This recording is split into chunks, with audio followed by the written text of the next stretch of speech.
So you want to help your child financially, but is a 529 plan really the best account type for you? Well, we talked about that last month on our webinar. Feel free to check that out, CarsonAllaria.com. And we talked about 5 account types in that webinar. So today we're going to be breaking down one of those account types, and that is the 529 plan.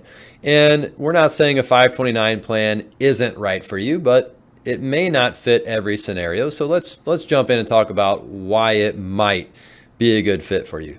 You know, first of all, a 529 plan, or sometimes we call it a 529 college savings plan, is a tax advantaged vehicle where you can use the money that you contribute for college, but you can also use it for K through 12 tuition. You can use it for apprenticeship costs, trade schools, even student loan payments. So as of late, there are more uses for a 529 plan, but this type of account gives you some tax benefits that some of the other accounts we're going to talk about don't necessarily offer.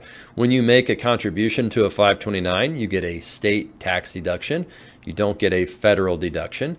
You get tax deferred growth, and if you use the money for qualified expenses, you get tax-free withdrawals. So in Illinois, you can deduct up to $20,000 per year at the state level if you're a married couple filing jointly, $10,000 for single filers. But you do get some of those tax advantages in a 529. So that's great. Now, what are some of the drawbacks? Well, you heard me mention qualified expenses. You have to use 529 for qualified expenses. Otherwise, you could pay taxes, and you could pay a 10% penalty if you don't use the money for a qualified expense. Now, one concern parents have is, what if my child doesn't go to college? Well, if your first child doesn't go to college, but your next child does, you could reassign the beneficiary to your other child. That's something you can do. You can reassign yourself as the beneficiary if you decide to go back to school. And so there's some flexibility there.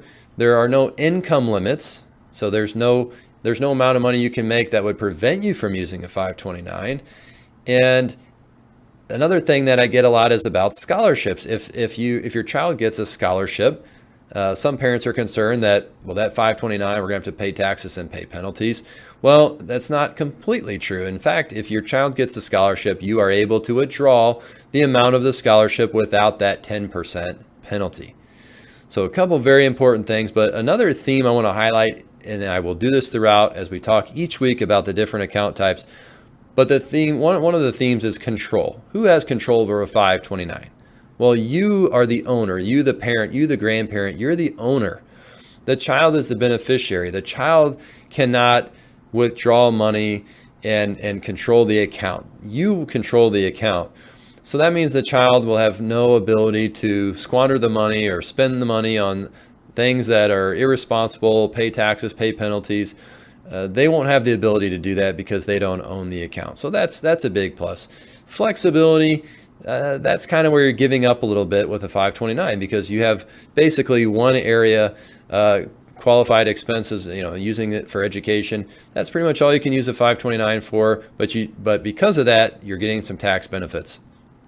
So every account type is going to have a trade-off, and that is, in short, some of the highlights of why a 529 might be good. If you want those tax breaks, then certainly a 529 offers that for you. So stay tuned next week where we talk about the next account type, which is an UTMA, a UTMA account, followed by a parent brokerage account, custodial Roth IRAs, and a parent-owned Roth IRA. Put your comments below, questions below. If you want to message me, great. Send me an email, joe@CarsonAllaria.com. And I hope all of you have a great day.